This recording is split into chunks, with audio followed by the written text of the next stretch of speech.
तो बीएमसीएम यानी बड़े मियां छोटी मियां का ट्रेलर आ चुका है और साथ ही उसकी रिलीज डेट भी जो है 10th ऑफ अप्रैल यानी सिर्फ 2 हफ्ते बचे हैं। और इसका ट्रेलर इतना लंबा था कि ऐसा लग रहा था मैं कल से देख रहा हूँ उसको। एंड इतने लंबे ट्रेलर के साथ एक डर भी आता है कि कहीं पूरी मूवी तो नहीं दिखा देंगे ये लोग। तो भाई बड़े खेद के साथ कहना पड़ रहा है कि बीएमसीएम के साथ भी यही होता है, जहां इन्होंने ऑलमोस्ट पूरी मूवी की स्टोरी बता दी है, वो भी सीक्वेंस वाइज की पहले ये होगा फिर ये होगा। जैसे फॉर एग्जाम्पल दो एक्ट्रेसेस है, मानुषी और अलाया, दोनों का इंट्रोडक्शन दे दिया है कि नाम क्या है, स्पेशलिटी क्या है, ये भी बता दो सिंगल है कि नहीं, हम भी चांस मार लेंगे। बाकी ये भी बता दिया कि पैकेज किसी लंदन के अंडरग्राउंड वॉल्ट में।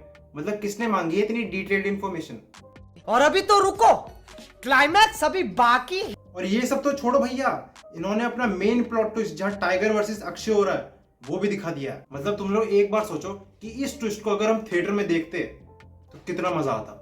अब तो हमें पता चल गया कि क्या हो रहा है। तो भाई ये सब देखकर तो सीधा सीधा ऐसा लग रहा है कि ट्रेलर का एडिटर भांग के नशे में बैठा था, क्योंकि बहुत बुरी तरीके से ट्रेलर एडिट करा। बाकी इसके ट्रेलर से ये तो पता चल रहा है कि ये वही टिपिकल बॉलीवुड की चीजी मसाला टाइप एक्शन मूवी होने वाली है, जिसके अगर एक्शन की बात करें तो ऑनेस्टली अच्छा लग रहा है। और इसके दो रीजन है, पहला अक्षय और टाइगर का कॉम्बो, और ये दोनों तो भाई जाने जाते ही एक्शन के लिए। लेकिन दूसरा रीजन है इसकी प्रोडक्शन वैल्यू। मतलब दिख रहा है इन्होंने अच्छा खासा पैसा इन्वेस्ट करा है इसके एक्शन सीक्वेंसेस और सेट डिजाइन्स में, जो एक अच्छी बात है। बाकी इस मूवी का जो कॉन्सेप्ट होने वाला है वो है एआई ह्यूमन रोबोट्स का, जिसको बनाया है पृथ्वीराज सुकुमारन के कैरेक्टर ने। और इसके कैरेक्टर का ना हमें नाम पता है, ना इसकी हिस्ट्री, और ना वो रीजन कि क्यों ये इंडिया को बर्बाद करना चाहता है। और यही कुछ सवाल है जिसने मूवी को अभी तक इंटरेस्टिंग बना के रखा हुआ है, क्योंकि बाकी सबकी जन्म कुंडलियां तो इन्होंने हमारे हाथ पे धर दी है। लेकिन क्यों सुकुमारन का कैरेक्टर इंडिया से बदला लेना चाहता है, उसकी एक थ्योरी ये हो सकती है कि उसने अपने बनाए ह्यूमन रोबोट्स को इंडियन आर्मी का हिस्सा बनाने का एक प्रपोजल प्रेजेंट किया होगा, लेकिन उन्होंने कर दी होगी इसकी बेइज्जती, घंघोर बेइज्जती, कि क्या कार्टून क्या रोबोट बना के आया है, इसको हम आर्मी में लेंगे, सठिया गया है क्या। तो ये बेइज्जती उसको एक रीजन दे देगा इंडिया से बदला लेने का। और वैसे ध्यान दिया है, सुकुमारन के पास हमेशा कोई ना कोई होता है अपनी बेइज्जती का बदला लेने के लिए। यहाँ पे रोबोट्स हैं, सलार में प्रभास था, हमारे पास क्यों नहीं है बे।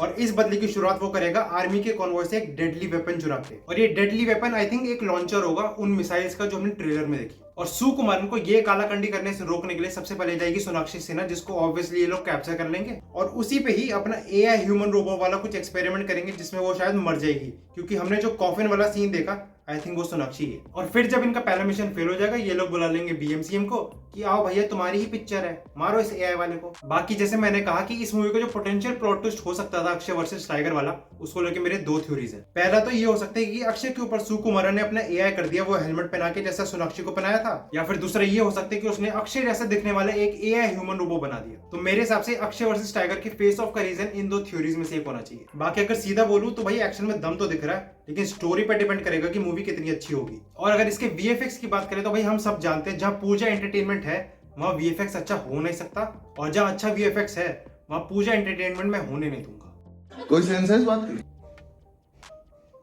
सुना सुना नहीं लग रहा है। बाकी पर्सनली मुझे फील नहीं आ रही कि यार मूवी अच्छी होगी, मतलब बुरी भी नहीं होगी, ठीक ठीक वाली कैटेगरी की मान लो। लेकिन अक्षय और टाइगर का फैन बेस अच्छा है और दोनों साथ में भी आ रहे हैं, तो थोड़ा बहुत तो कमाई लेगी मूवी। बट स्टिल मूवी देखने के बाद ही पता चलेगा कि माल अच्छा है या बुरा। बाकी आप लोगों को ट्रेलर कैसा लगा कमेंट करके बताना। बाय।